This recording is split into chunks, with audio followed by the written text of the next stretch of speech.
우리 김태수 목사님은 말씀하신 것처럼 제가 청년부를 담당할 때에 청년이었는데 임원이었습니다. 그 당시에 청년들이 한 3,000명 정도 되는 때 임원이니까 보통 인정받지 않고서는 될 수가 없을 정도로 그 청년 임원이지만 저는 그때 거의 이 청년 임원들이 선교사님에 준하는, 그리고 다른 교회의 교육전도사님을 넘어서 거의 전임전도사님 수준으로 그렇게 헌신했고 그렇게 훈련받았고 그렇게 또 사역을 했습니다.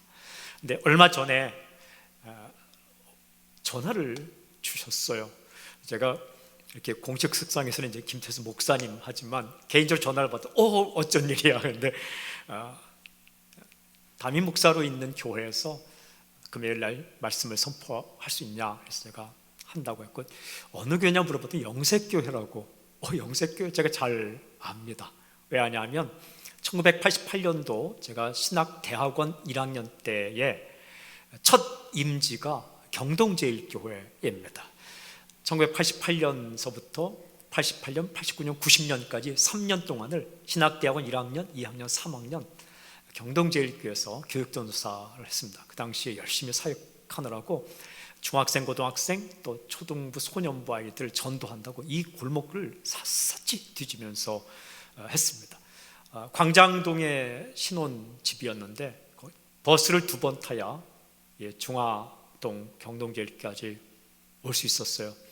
그 당시에 토큰을 가지고, 지금도 기억나는 게 522-1인가 하여튼 그걸 타야만 여기까지 왔었어요. 열심히 하고 이쪽도 굉장히 많이 왔습니다. 이렇게 전도하고 학생들 전도하느라고. 그리고 이제 다시 4년을 다른 교회에서 전임하다가 다시 경동제일교회에서 와서 부목사를 하라 해서 1년 반 동안 있을 때에 이제 그 좋은 찬양 사역자를 좀 초청했으면 좋겠다라는 목사님의 말씀을 듣고, 그 당시에 정말 영적 영향력 있는 찬양 사역자를 모시려고 했는데 그때 소리엘이라고. 그래서 제가 알아보니까 영색교회 이렇게 멤버였다고. 그래서 이 예배당도 제가 왔었습니다. 왜냐하면 경동제일교회 영색교회 그 당시에 또 다른 교회하고 이렇게 연결이 있어서 예배당도 왔었고, 그래서 또 알게 되었고, 그래서 영색교회 다니면서 너무 잘 됐다, 정말 축하한다 했고요. 오늘 이 밤에 이렇게 말씀을 전하러 와서 기쁜 마음으로 왔습니다. 저는 사람 살리는 교회라는 이름으로 5년 전에 이제 개척을 했고 학교 건물을 빌려서 예배를 드리고 있습니다. 오늘 우리가 말씀을 나누며 또 함께 은혜 받을 때에 하나님께서 우리에게 놀라운 은혜를 줄 줄 믿습니다.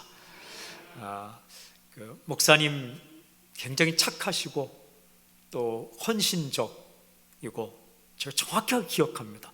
기억 안 하면 못하면서 기억한다고 말하진 않습니다. 수많은 청년 가운데 임원을 했기 때문에 거의 1년 360을 매주일 동안 이렇게 식사하고 함께 뒹굴고 했기 때문에 너무나 잘 알고 있습니다. 성실하고 또 아주 선량하고 열정적인 그 목사님 잘 만났고, 목사님도 또 영색교회 성도 잘 만나서 행복하게 이 땅에서 함께 목자와 양의 관계로 잘 살 수 있길 바랍니다. 은혜가 있을지어다. 제가 여러분 축복하고 말씀을 선포하겠습니다. 여러분 행복하십시오. 성령 충만하십시오. 아멘. 복음은요, 복음은 어떤 이론에 대한 이해가 아닙니다. 더 복잡한 이론을 understand, 이해하는 게 복음의 핵심이 아닙니다. 복음은 인격, 살아있는 인격체. 즉 그래서 믿는다라는 것은 어떤 이론을 이해하는 게 아니라 살아있는 인격체를 만나는 거예요. 만남. 누구를 만나느냐? 예수 그리스도이십니다. 신학교 시험에 이런 시험이 났었습니다. 복음이란 무엇인가 쓰시오 그랬어요. 로마서에 따르면 복음이란 무엇인가 논하시오. 굉장히 길게 쓴 사람도 있었고 여러 가지 말을 했습니다. 정답은 무엇이냐? 간단합니다. 복음은 예수 그리스도이시다. 복음은 예수 그리스도이시다. 로마서 1장 1절 4절까지에 따르면 복음은 예수 그리스도이시다. 복음은 이론이 아니에요. 복잡하지 않아요. 복음은 인격이에요. 그리고 믿는다는 것은 여러분 어떤 이론이나 사상이나 복잡한 걸 이해하는 게 아니라 예수님을 만나는 거예요. 만난 다음에 더 알아가는 거예요. 그래서 믿음의 핵심이 뭐냐? 예수님께 집중하는 겁니다. 때로 우리가 고난당할 때 예수님께 집중하게 돼요. 때때로 책을 읽으면서 예수님께 집중하게 돼요. 영적 리더가 왜 중요하냐? 영적 리더는, 좋은 영적 리더는 예수님께 집중하게 만들거든요. 사악한 영적 리더는 자기에게 집중하게 해요. 그리고 사탄은 우리의 집중을 떨어뜨려요. 분산시켜요. 그럼 귀신과 사탄의 목적이 뭔지 아십니까? 길을 잃게 만들어요. 길을 잃게 만들어요. 누가 길이에요? 예수님이 길이세요. 그런데 길을 잃게 만들어서 잡다한 지식에 신경 빠지게 하고 복잡한 것과 교회가 길을 잃으면 서로 치고받고 싸워요. 성도가 길을 잃으면 엉뚱하게 종교적이 돼요. 내 신앙의 핵심이 뭐냐? 예수님께 집중하는 거예요. 그러면 길이 보여요. 제가 예수님께 집중하면서 마태복음, 마가복음, 누가복음, 요한복음을 읽었어요. 그런데 마태복음, 마가복음, 누가복음, 요한복음을 읽어가면서 예수님께 집중할 때에 여러 가지가 있지만 한 가지 사실을 예수님에 대해서 발견하게 되었습니다. 그것은 굉장히 중요한 예수님의 핵심 가치이기도 한데, 오늘 읽은 마태복음 20장 34절에 이렇게 기록되어 있어요. 예수께서 불쌍히 여기사 그들의 눈을 만지시니 곧 보게 되어 그들이 예수를 따르니라. 오늘 제목이에요. 예수께서 불쌍히 여기시다. 성경에 보니까 예수께서 불쌍히 여기사. 여러분, 우리가 정말 예수님과 좋은 관계를 가지려면 예수님이 나를 어떻게 대하는가를 알아야 돼요. 예수님께서 나를 어떻게 대해 주시는가를 알아야 한다고. 예수님은 나를 어떻게 대해 주실까? 예수님은 나를 불쌍히 여기신다. Had compassion on them. 이렇게 써요. compassion. 이게 불쌍히 여긴다는 말이 도대체 뭘까? 제가 찾아봤어요. 찾아보았더니 헬라어 성경에 스플랑크니조마이라고, 여기 헬라어도 있고 이렇게 뭐 히브리어도 이렇게 있는데 참 좋으네요. 브리스바라 엘로힘 에타셔마임 포에트 하리츠 이렇게 되어 있어요. 이게 이제 여기서부터 읽는 거죠. 저 히브리어는 방언 아니고 히브리어. 이렇게 굉장히 중요한 말씀을 써놔요. 태초에 하나님이 천지를 창조하시니라. 1장이 우리의 인생에, 또 여기는 너희가 이곳을 행하여 다시 올 때까지 나를 기념하라 이렇게 되는데, 헬라어 성경에 보면 스플랑크니조마이가 불쌍히 여기사라는 말이에요.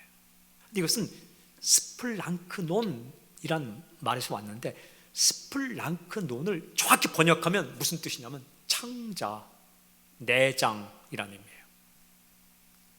창자, 내장. 그러니까 불쌍히 여긴다는 건 뭐냐면 창자가 끊어질 듯한 아픔을 가지고 상대방의 아픔을 내 아픔처럼 여기고 잘 되기를 바란다, 이런 말이에요. 정확히 보면 상대방의 어려움을 마치 나의 어려움처럼 창자가 끊어진 듯한 아픔으로 공감하며 그가 잘 되기를 바라고 행동하다. 이게 불쌍히 여긴다라는 말의 본래 의미예요. 애간장이 끓는다는 말이 있죠. 애가 창자예요. 간장이 간과 장이에요. 그러니까 우리말에 애간장이 탄다, 애간장이 끊어진다는 말이, 이게 불쌍히 여긴다는 말을 정확하게 표현하고 있는 거예요. 창자가 끊어진 아픔으로 잘 되기를 바란다. 우리말에 애, 창자, 애가 창자였죠. 애, 간장, 탄다, 끓는다, 끊어진다. 예수님께서 나를 보실 때에, 우리를 보실 때에 그런 창자가 끊어진 듯한 아픔을 가지고 불쌍히 여기며 나를 보신다, 만나신다. 그러니까 여러분, 우리가 은혜로 사는 것은 절대 나의 공로가 아니에요.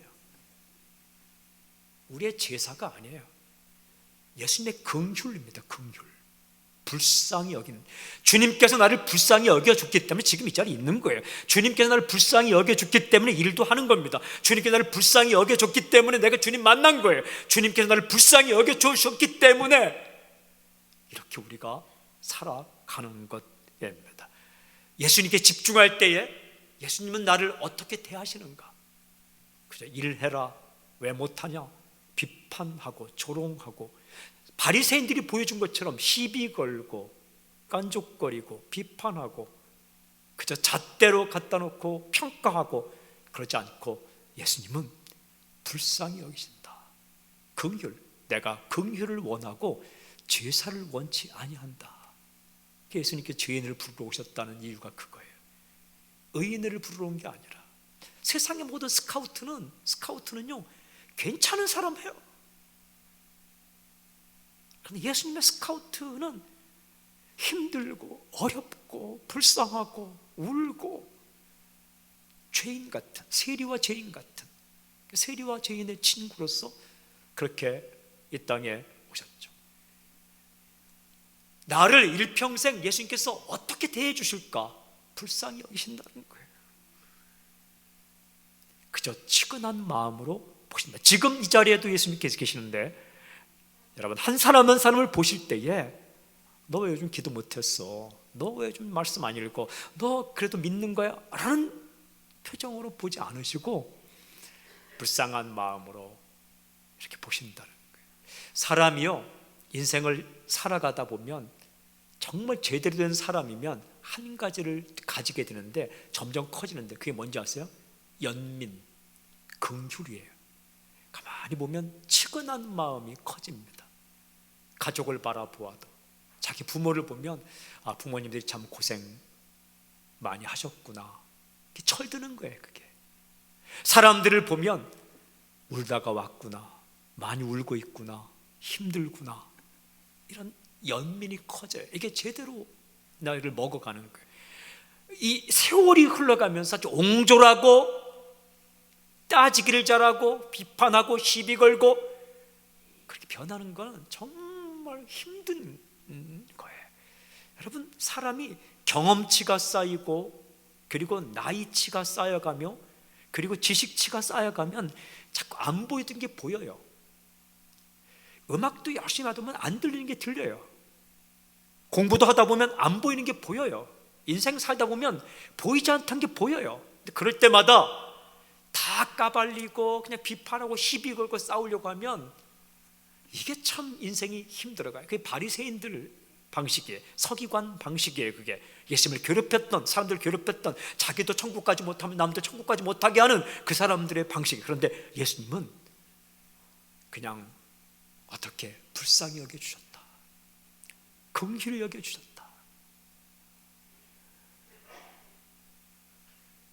울다 왔구나, 힘들구나, 어렵구나, 이렇게 여겨주신다. 누구를? 당신을, 저를. 그렇게 제가 마태, 마가, 누가, 요한복음을 읽으면서 그래서 예수께서 불쌍히 여기셨다라는 구절을 다 찾아봤어요.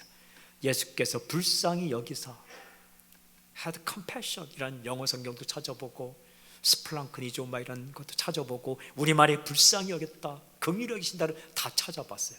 그랬더니 놀랍게도 예수님께서 우리를 불쌍히 여기시면서 우리에게 무엇을 해주시는가를 알게 되었어요. 이걸 붙잡고 기도하는 게, 하나님의 뜻대로 기도한다는 것은 하나님께서 우리에게 알려주신 하나님의 뜻을 붙잡고 기도하는 거예요. 그 뜻은 약속이에요. 약속, 확실한 거예요. 다른 것들은 확실하지 않아요. 그러나 하나님께서 알려주신 예수님에 대한 메시지 그리고 약속을 딱 붙잡고 하는 것이 하나님의 뜻대로 하는 기도인데, 예수님께서 우리를 불쌍히 여기셔서 무엇을 해주셨는가, 이 네 가지를 오늘 말씀드릴 텐데, 이 네 가지를 놓고 기도하세요. 반드시 예수님께서 역사해 줄지 믿습니다. 첫 번째는 뭐냐면 불쌍히 여기셔서 가르쳐 주시다라는 거예요. 불쌍히 여기셔서 가르쳐 주시다. 마가복음 6장 34절, 우리 자막을 보면 한번 읽어볼까요? 마가복음 6장 34절 함께 시작. 예수께서 나오사 큰 무리를 보시고 그 목자 없는 양 같음으로 인하여 불쌍히 여기사 이에 여러 가지로 가르치시더라. 여기 보면 불쌍히 여기사 여러 가지로 가르치시더라. 여러분, 예수님은 우리를 불쌍히 여기셔서 어떻게 하신다고요? 가르쳐 주신다. 이 가르친다는 건 지식 정보 전달만이 아니에요. 그냥 불쌍히 여기는 게 기본이에요. 왜 그렇습니까? 모르면 힘들거든요. 모르면 당하거든요. 모르면 손해보거든요. 근데 우리는 모르는 게 많거든요. 모르면 힘들어요.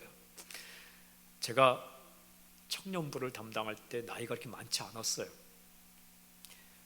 지금도 잊지 못하는 게 있는데 몇 번의 장례식을 치렀어요. 청년들 장례식. 이름도 기억이 나요. 암에 걸린 청년 장례식을 치렀어요.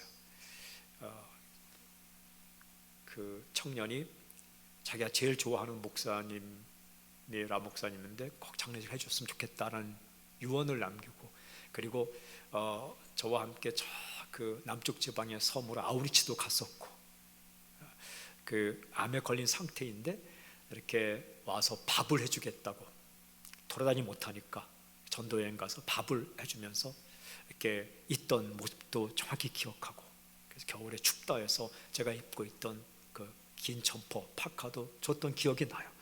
그런데 참 할 말이 없더라고요. 그래도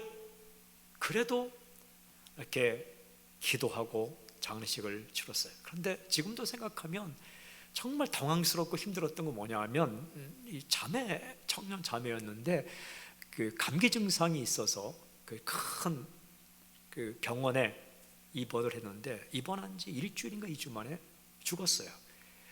아마 바이러스 감염이었던 것 같아요. 그런데 원인을 찾을 수 없이 그냥 죽었어요. 근데 그 청년이 결혼식을 2주 남겨놓고 그런 거예요. 웨딩 촬영 다 해놓고.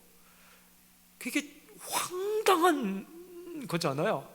근데 젊은 목회자의 마음 가운데 정말 마음이 아파요. 이게 우리 교회 지금 있는 근처에 있는 병원이에요. 지금도 생생해요. 그 장례식장 갔는데 영정사진이 딱 있는데 해맑게 웃는 자매 사진이 얼마나 그 당시에 애띠고 예뻤겠어요. 그런데 이제 딱 보는 순간 막 눈물이 나는 거예요. 그리고 이제 장례식을 치르는데 무슨 말을 해야 될지, what to say, 무슨 말을 해야 될지, 어떻게 말해야 될지, how to say, 전혀 모르겠더라고요. 그 부모님에게 무슨 말을 해요? 그 당시 정확히 기억하는데 결혼하기로 했던 예비신랑은 또 오지도 않았어요. 못된 녀석이 하여튼. 어쨌든 근데 그 부모 놓고 이렇게 장례 예배를 드리는데 무슨 말을 해야 돼요? 제가 평소에 말을 잘했어요. 설교도 뭐 1시간 2시간 했어요. 그런데도 할 말이 없는 거예요. 제가 그때 느낀 게 뭔지 아십니까? 야, 사람이 말할 줄을 모르는구나. 수없이 많은 말은 하지만은 정작 필요할 때 할 말을, 어떻게 말할지를 모르는 게 인생이구나. 기도했어요. 하나님, 할 말을 주십시오. 할 말을 주십시오. 마태복음 10장 20절에 오면 무엇을 말할까, 어떻게 말할까 염려하지 말라. 너희 속에서 성령께서 알려주실 것이다. 이런 말씀이 나오잖아요. 그러니까 제자들도 어떻게 말할지 무엇을 말할지 잘 몰랐던 것 같아요. 그리고요, 사랑하다 보면 어떻게 말할지 잘 모를 때가 있어요. 영혼에 대한 애절한 사랑이 넘치면 더 잘 전해주고 싶은데 전할 수 없는 것 때문에 내가 언어가 짧구나, 표현력이 짧구나, 이런 걸 느껴요. 사랑할 때 느끼고, 황당한 일을 겪을 때 느끼고, 그리고 정말 당황스러운 일을 겪을 때 느끼고, 한 번도 경험하지 못한 일을 겪을 때 느껴요. 그건 뭐야? 내가 모르는 게 많구나. 말할 줄도 모르고, 돈을 쓸 줄도 모르고, 무엇을 선택할 줄도 모르는구나. 그럴 때가 한두 번이 아니죠. 그때 예수님은 어떻게 하시는가? 불쌍히 여기셔서 우리에게 가르쳐 주신다라는 거예요. 가르쳐 주신다. 야, 그것도 몰라? 네 나이가 돼도 그것도 몰라? 라고 말씀하지 않고 가르쳐 주신다. 이게 예수님 마음이에요. 야고보서 1장 5절에 보면 이런 말씀이 있어요. 너희 중에 누구든지 지혜가 부족하거든 모든 사람에게 후히 주시고 꾸짖지 아니하시는 하나님께 구하라. 그리하면 주시리라. 후히 주시고 꾸짖지 않는 하나님께 구하라. 그러면 주시리라. 여기 너희 중에 누구든지 지혜가 부족하거든 이라는 말은 정확히 번역하면 모든 사람이 지혜가 부족하니까 라는 의미예요. 정확히 번역하면 누구든지 지혜가 부족하니까 하나님께 구하라. 그러면 주시리라. 예수님은 알려주기를 원해요. 천국에 대해 알려주기를 원하세요. 그리고 인간이 행복하게 사는 법을 알려주기를 원해요. 그래서 염려하지 말라. 염려는 사람을 죽이거든요. 여러분 어떤 일도 염려하지 마세요. 염려한다고 안 되는 일이 되지 않아요. 염려한다고 키가 자랄 수 있느냐? 키는 생명이라고 번역해요. 육신적인 키도 자라지 않지만 생명도 연장되지 않아요. 염려하면 생명이 단축될 뿐이에요. 염려는 문제 해결에 도움이 되지 않는다. 염려하지 말고 하나님을 신뢰하라. 이걸 다 가르쳐 주셨어요. 거저받은 것 거저주라. 학자까지 움켜쥐지 말라. 주라. 그럼 내가 너에게 줄 것이다. 인생을 행복하게 살아간 용서하라. 해가 지기 전에 화 풀어라.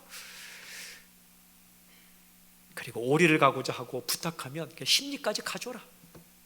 여러분 오리를 가고자 누가 날 찾아올 때 안 가 하면 원수지간 됩니다. 오리 가고자 할 때 오리 가자 하면 그냥 좋은 사람입니다. 근데 오리 함께 가주셨는데 그냥 심리까지 가주면 친구 됩니다. 결혼까지 합니다. 인생을 살면서 그런 사람을 얻는 방법, 행복하게 사는 법들을 가르쳐 주신 거예요. 수없이 많은 것들. 예수님의 마음은 불쌍히 여셔서 가르쳐 주기를 원하신다. 오늘 이 밤에 우리가 어떤 문제이든 어떻게 행할지 무엇을 선택할지 모를 때에 주님 나를 불쌍히 여기셔서 가르쳐 주십시오 기도할 때 성령의 역사를 통해서 우리에게 가르쳐 주세요. 어떻게 선택할지 어떻게 말할지 사람과의 관계가 깨어졌을 때 어떻게 이 관계를 회복하지 알려주세요. 그게 성령님의 역사예요. 성령님의 역사는 예수님의 뜻을 알게 해요. 예수님의 세계를 보게 해요. 여러분 세상만 보면 그저 그래요. 그러나 성령의 역사를 말미암아 하나님의 세계를 볼 때에 하나님의 세계를 볼 때 우리는 모르는 걸 알게 돼요. 못 보는 걸 알게 돼요. 우리는 성경을 통해 이 세상을 넘어 하나님의 월드로 들어가는 거예요. 뭐 에버랜드, 롯데월드 이런 거 있죠. 랜드월드. 그 안에 들어가면 그 안에 누리지 않습니까? 성경을 통해서 성경이 보여주는 그 세계가 있어요. 하나님의 세계, 평화의 세계. 그 안으로 쑥 들어가면 이 세상과 다른 하나님의 세계를 보게 되는 거예요. 사람을 어떻게 대할 것인가, 한 사람 한 사람을 어떻게 대할 것인가, 이거 알아야 돼요. 그리고 이 예수님의 불쌍히 여기서 나를 가르쳐 주시는 이 사랑을 깨닫다 보면 나도 그렇게 변해가요. 나도 뭔가를 알려주고 싶어요.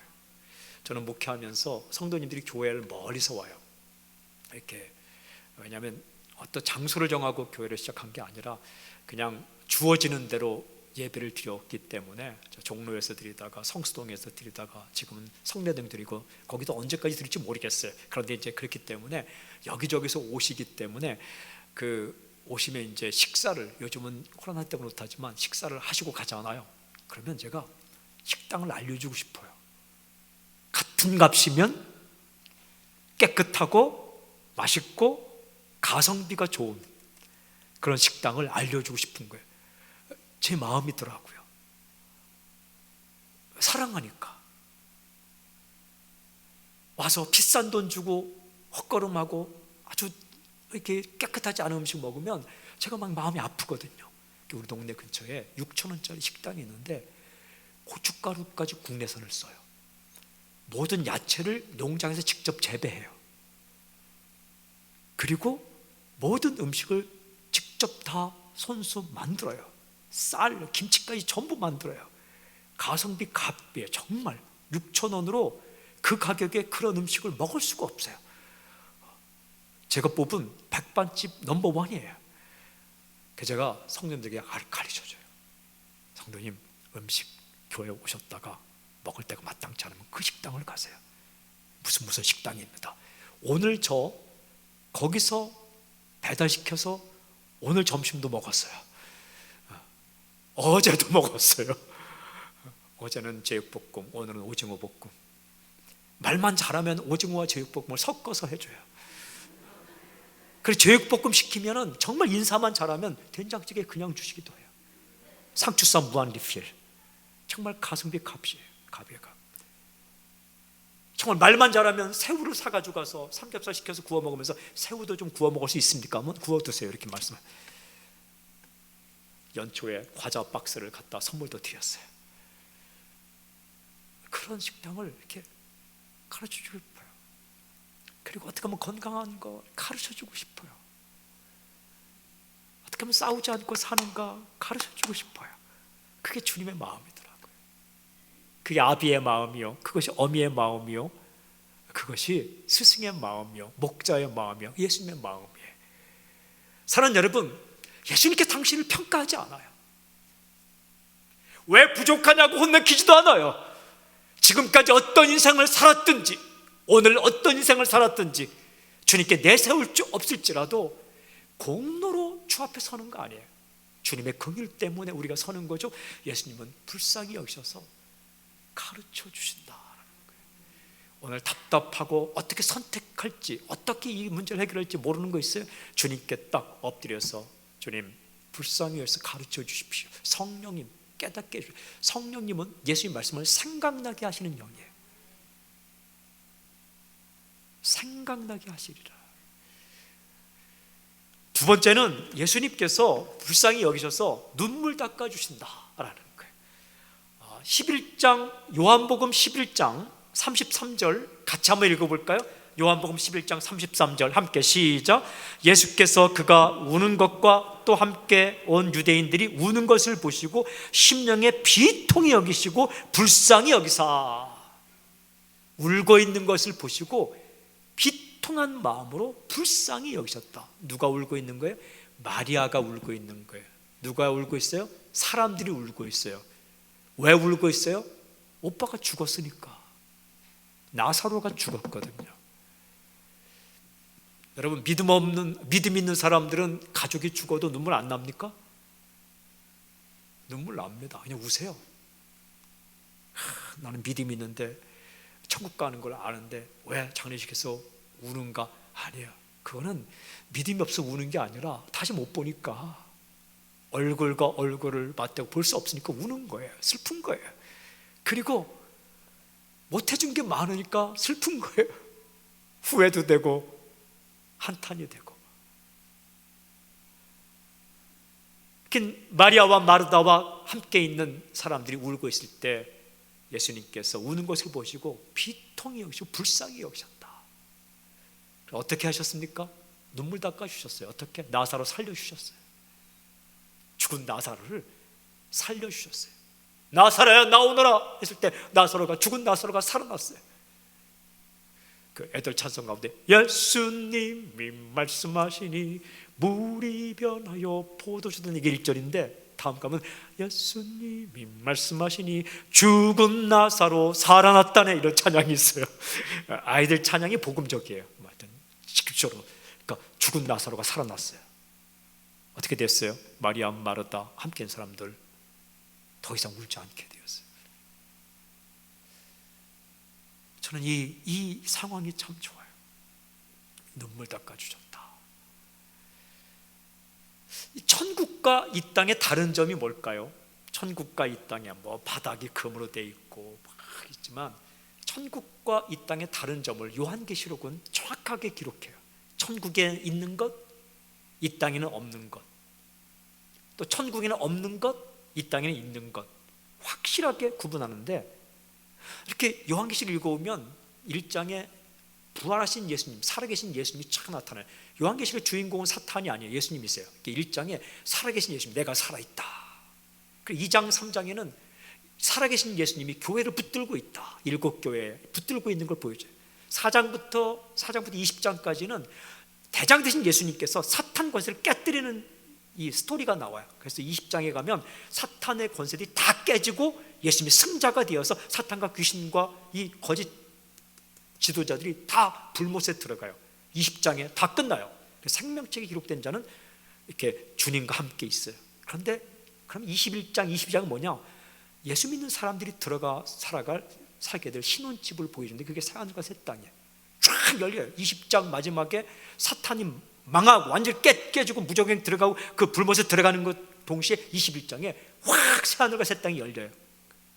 우리가 들어가 살집. 21장 20장. 근데 21장 시작하는 때에 천국을 어떻게 말씀하는가? 이렇게 하늘로부터 새하늘과 새 땅이 막 내려와. 21장에 1절에 보면. 근데 그것이 신부가 단장, 결혼식에 신부가 단장한 것처럼 예쁘다. 그러니까 어떻게 표현할 수 없어서 결혼식 날 신부 단장처럼 새하늘과 새 땅이 좋다. 3절에 보면 거기 누가 있느냐? 하나님이 계시고 하나님의 백성들이 있다. 여러분이 있는 거예요. 하나님의 백성이 있다. 그런데 21장 4절에 보면 그 천국이 어떤가? 이렇게 말씀해요. 요한계시록 21장 4절에 모든 눈물을 그 눈에서 닦아주시니 다시는 사망이 없고 애통하는 것이나 곡하는 것이나 아픈 것이 다시 있지 아니하리니 처음 것들이 다 지나갔습니다.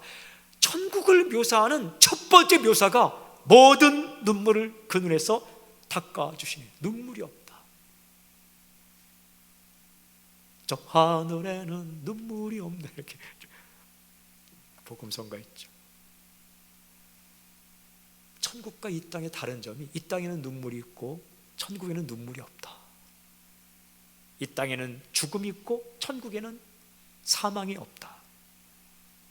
이 땅에는 곡하는 게 있지만 천국은 곡하는 게 없다. 이 땅에는 아픔이 있지만 아픈 게 있지만 천국에는 아픔이 없다. 근데 첫 번째가 눈물이 없다. 눈물 다 닦아주신다.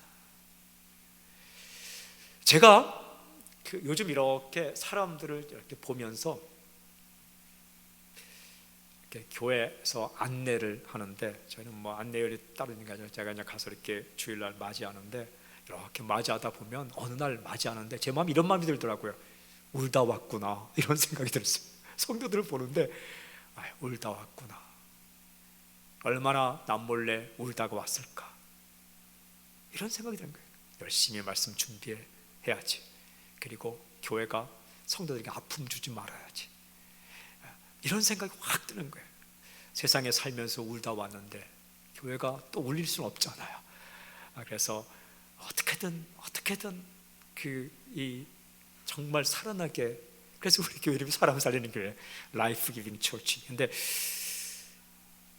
사람들이 많이 울고 있는 거예요. 근데 사람은요, 어떤 사람이 울고 있으면 처음에는 위로해요. 근데 계속 울면 짜증나요. 짜증나. 그죠? 예를 들면 남편이 막 살아있다면 남편이 아내한테 와서 나 같은 못난 놈을 만나서 고생 많이 했어 찔찔 울면서 하면 처음에 감동. 근데 다음날 와서 나 같은 못난 놈을 만나서 그 찔찔 울면 그걸 매일 한다. 매일. 정말 꼴 보기 싫은 거예요. 항상 우는 사람 보면 위로하고 싶어요. 불쌍히 여겨요. 근데 사람은 지쳐요.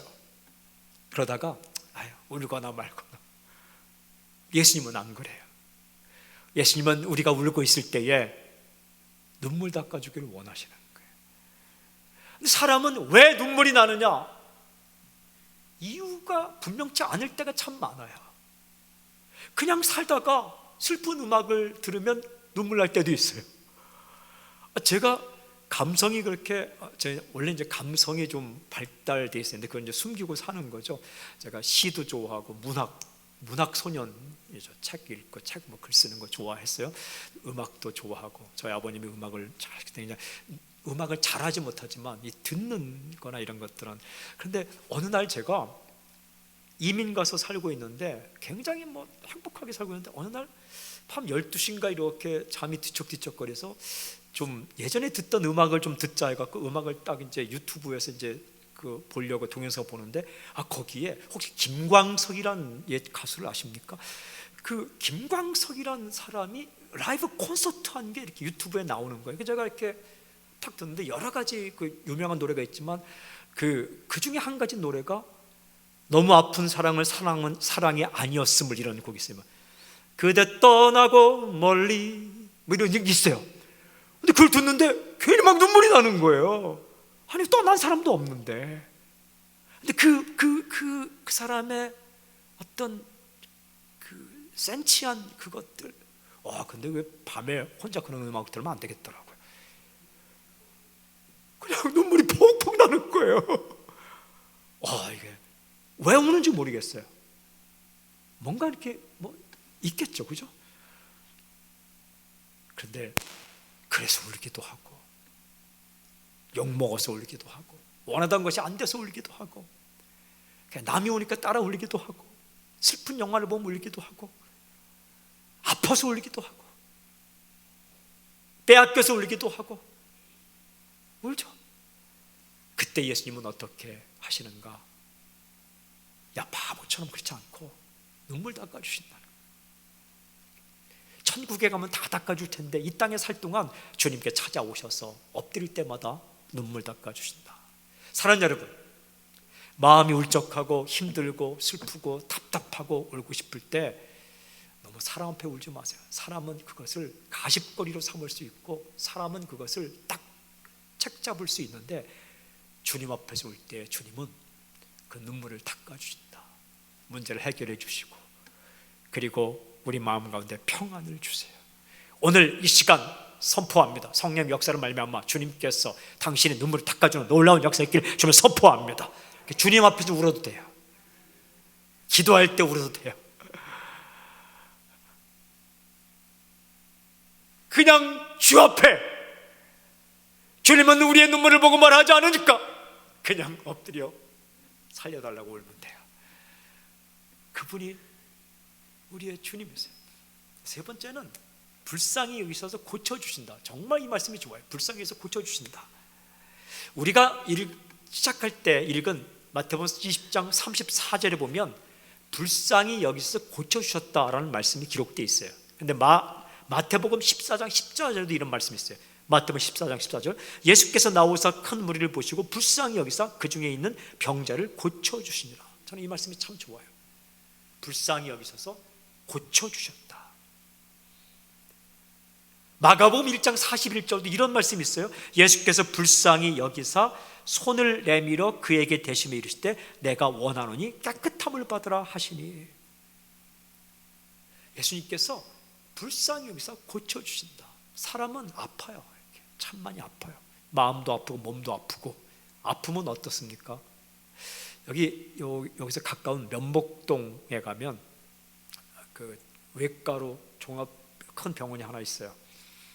그 병원 원장님을 제가 주례했는데 늘 그 병원을 위해 기도해요. 그래서 얼마 전에, 몇 년 전에 저와 함께 있던 찬양팀 자매가 교통사고를 좀 당해서 허리가 아파서 그 병원에 입원하게 되어서 그냥 원장님 얼굴도 볼 겸 그 자매 신방 겸 그 병원을 가게 되었어요. 가는데 탁 주차를 하려고 보니까 그 병원 큰 앞에 큰 플랜카드로 플랜카드가 딱 내려져 있더라고요. 거기 뭐라고 써 있는지 아세요? 아프면 서럽다 이렇게 써 있어요. 아프면 서럽다 이렇게 써 있어요. 제가 그 문구를 보면서 맞아, 아프면 서럽지. 이 병원 원장님은 환자들의 마음을 아는구나. 아프면 서럽고 아프면 눈물 나고 그걸 고쳐주고 싶어 하는구나. 정말 그 문구가 따뜻했어요. 따뜻했어요. 이게 아프면 힘들어요. 마음이 아프도 힘들고 몸 아프면 힘들어요. 예수님은 고쳐주기를 원하신다. 모든 병이 기도로 낫는 건 아니에요. 죄 때문에 모든 병이 오는 건 아니에요. 그러나 예수님의 마음은 우리가 간절히 기도할 때에 고쳐주기를 원하시는 거예요. 우리 입장은 어떻게 해야 돼요? 나를 불쌍히 여기서 고쳐주십시오 라고 외쳐야 돼요. 여러분, 이 마태복음 20장 34절에 예수께서 불쌍히 여기서 고쳐주셨다는 이 문구 앞에 그들이 어떻게 했는가? 마태복음 20장 31절 이렇게 외쳐요. 무리가 꾸짖어 잠잠하라 하되 더욱 소리질러 이르되 주여 우리를 불쌍히 여기소서 다윗의 자손이 하는지라. 그러니까 주여 우리를 불쌍히 여기소서 외쳤는데 옆에 사람들이 조용하라 꾸짖었는데 그냥 더 소리 질러서 주여 우리를 불쌍히 여기소서 이렇게 외쳤다라는 거예요. 굉장히 중요한 기도예요. 사막의 교부들이라고 있어요. 그러니까 초창기, 기독교 초창기에 사막에 살면서 영성 운동을 하던 정말 영성 운동가들이 있었는데, 그들이 하루 종일 동일한 기도를 했는데 그 동일하게 한 기도가 하루 20번, 30번, 100번, 200번, 1000번, 3000번 계속 외쳤던 기도가 뭔지 아세요? 그게 우리를 불쌍히 여기소서, Have mercy on me, 나를 긍휼한 눈으로 보아주십시오. 이 기도 굉장히 중요해요. 성경에 굉장히 많이 나와요. 불쌍히 여기소서. 다윗의 자손은 메시아라는 뜻이에요. 나를 불쌍히 여기셔서, 예수님께 불쌍히 여기셔서 병을 고쳐주셨다. 예수님은 의사이십니다. 나는 뭐 육신의 병 같은 거 고침 안 받아도 괜찮아, 그렇게 교만하지 마십시오. 아프면 힘들고 힘드니까 주 앞에 그냥 기도하는 거예요. 근데 주님께서 그걸 고쳐주실 병이라면 고쳐주실 것이고, 혹은 우리가 끌어안고 겸손하게 살아야 할 병이라면 주께서 그렇게 그걸 감당할 수 있는 힘을 주실 거예요. 그러나 우리는 죽을 때까지 우리의 육신적 아픔, 정신적 아픔, 관계 아픔을 가지고 불쌍히 여기서 고쳐달라고 기도하는 거예요. 그게 우리의 혹자는 말해요. 왜 기독교가 이렇게 뭐 해달라는 게 기복신앙이냐? 여러분, 교만하지 마십시오. 우리는 인간이고 예수님은 하나님이세요. 왜 우리는 예수님께, 하나님께 구해 달라고 기도하느냐? 기도의 핵심은 구하는 거예요. 기도는 뭐 대화도 있고 여러 가지 있지만 기도의 핵심은 구하는 거예요. 왜 구합니까? 없으니까. 왜 구해야 됩니까? 예수님은 있으니까. 왜 구해야 됩니까? 나는 할 수 없으니까. 왜 기도합니까? 예수님은 하실 수 있으니까. 왜 기도합니까? 나는 부족하니까. 예수님은 왜 기도합니까? 예수님은 우리가 온전하게 살기를 원하시니까. 그러니까 달라고도 기도하고, 그리고 고쳐달라고도 기도하고, 채워달라고도 기도하는 거예요. 성경에 얼마나 많이 부탁하는 기도가 나옵니까? 끈질긴 기도가 나옵니까? 고쳐달라고 기도하는 거예요. 예수님께서 불쌍히 여기서 고쳐주신다. 아픈 자를 위해 기도하세요. 죄의 마음이에요. 마지막 네 번째가 불쌍히 여기셔서 먹여주신다. 저는 이 말씀이 참 좋았어요. 불쌍히 여기서 먹여주신다. 마태복음 15장 32절을 함께 읽어볼까요? 마태복음 15장 32절 함께 시작. 예수께서 제자들을 불러 이르시되 내가 무리를 불쌍히 여기노라. 그들이 나와 함께 있은지 이미 사흘임에 먹을 것이 없도다. 길에서 기진할까 하여 굶겨 보내지 못하겠노라. 여기 내가 무리를 불쌍히 여기노라. 함께 있은지 이미 사흘이 지났는데 먹을 것이 없도다. 내가 굶겨 보낼 수가 없다. 그래서 어떻게 하셨습니까? 예수님께서 보리떡 7개와 물고기 2마리로 남자만 4,000명 먹이는 7병여의 기적이 일어납니다. 이 다음에 왜 예수님께서 5병여의 기적, 7병여의 기적을 일으켰습니까? 먹여주고 싶은데 먹을 게 없으니까 기적을 일으킨 거예요. 짠, 봐라, 나는 이런 능력이 있어. 보리떡 5개와 물고기 2마리로 남자만 5,000명 먹을 수 있지. 보리떡 7개와 물고기 2마리로 남자만 4,000명 먹일 수 있지. 짠, 이게 아니라 배고픈 그들, 말씀 듣느라고 밥도 굶는 거예요. 멀리서 왔기 때문에 도시락을 싸갖고 오지 않은 거예요.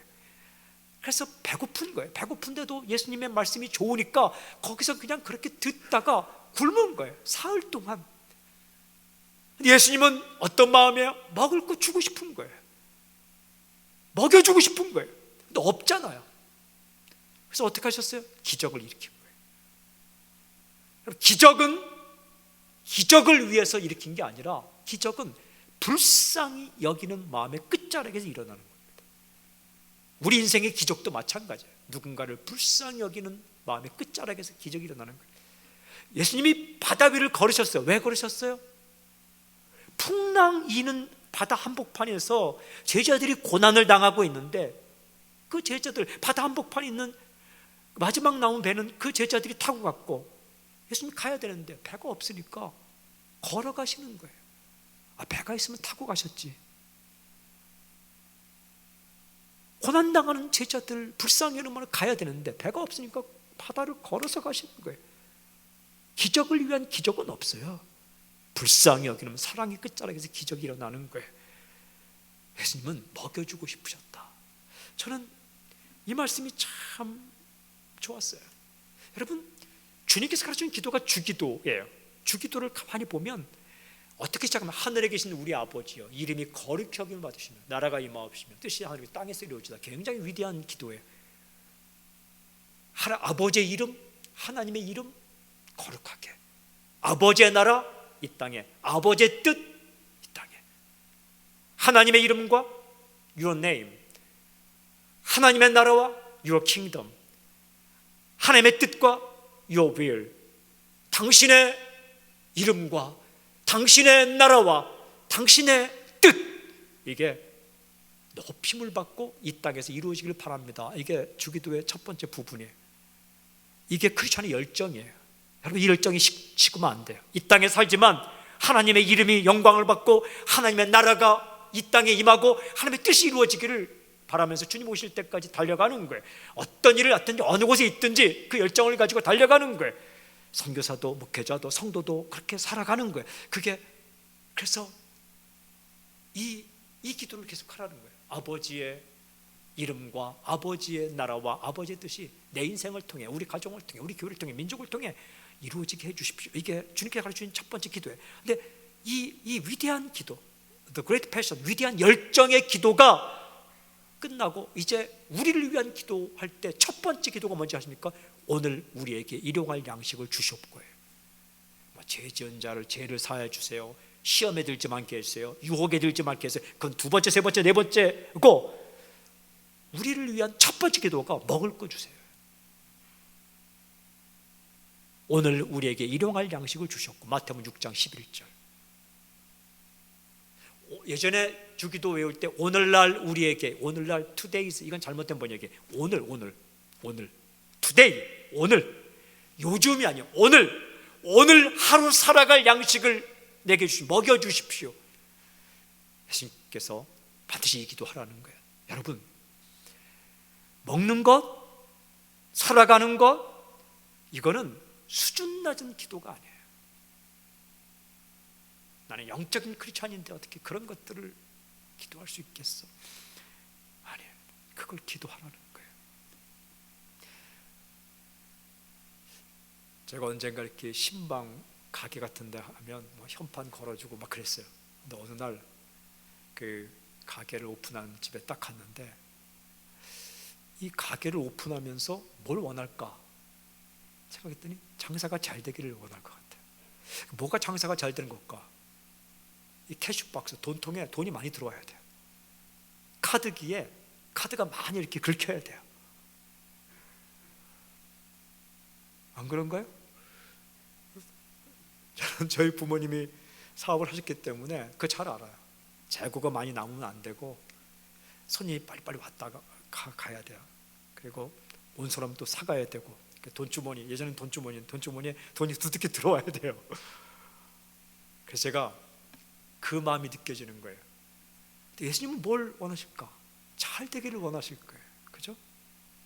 그래서 그냥 제가 오늘은 돈통을 붙잡고 기도하겠습니다 그랬어요. 그래서 돈통을 딱 붙잡고, 주님이 돈통에 돈이 많이 들어오게 해주십시오. 가득가득 차게 해주십시오. 한 번 왔던 손님이 다시 오게 하시고, 좋은 소문이 나게 하시고, 왔다가 그냥 가지 않게 하시고, 그리고 이 카드기에 단말기가 계속해서 지지직 긁히게 해주십시오. 그랬더니 아멘 소리가 크더라고요. 그래서 제가 그 이후로는 성도님들이 하는 그 샵에 가면 꼭 캐시박스 붙잡고 기도합니다. 수준 낮은 목사일까요? 아니에요. 주님께서 그렇게 하시고 싶을 거예요. 이 가게를 오픈하면 어떤 마음이 있어요? 잘 될까? 안 되면 어떡하지? 노심초사 굉장히 힘들어요. 그게. 사랑하는 여러분, 먹을 것과 쓸 것과 이런 것들 때문에 염려하진 않되 구하라는 거예요. 왜? 하나님이 주시니까 그걸 구하라. 불쌍히 여기셔서 우리를 먹여주십시오. 이거 수준 낮은 기도 아니에요. 직장을 달라고 기도하라는 거예요. 길을 열어달라고 기도하라는 거예요. 주님께서 불쌍히 여기시는 마음으로, 창자가 끊어진 아픔으로 길을 열어주신다 라는 거예요. 주님이 참 좋은 분이잖아요. 우리가 가르쳐달라고 할 때, 야, 그것도 몰라, 핀잔을 주면 얼마나 무안할 거예요. 울고 있을 때 나 슬퍼야 하면, 야, 그게 울만한 얘기냐. 이 어르신들이 그 아이들 보고, 야, 나 때는 더 했어, 그거 뭐라, 지나고 오면 그거 아무것도 아니야, 그렇게 말하지 마세요. 여러분, 그 나이 때는 그게 굉장히 중요한 거예요. 이 중학생 때는 내가 좋아하던 친구가 다른 친구와 친해지면 세상을 잃은 것 같은 슬픔이 있는 거예요. 그런 아이들을 보면서, 야, 무슨 친구 하나 때문에 그래, 살다 보면 친구가 셌고, 그리고 야, 그 친구 오래 가지도 않아, 막 이러면 힘든 거잖아요. 울 일이 한두 가지가 아닐 때 주님은, 아, 그래, 야, 그까짓 것 같고, 이게 아니라, 그래, 마음이 아프구나, 닦아주세요.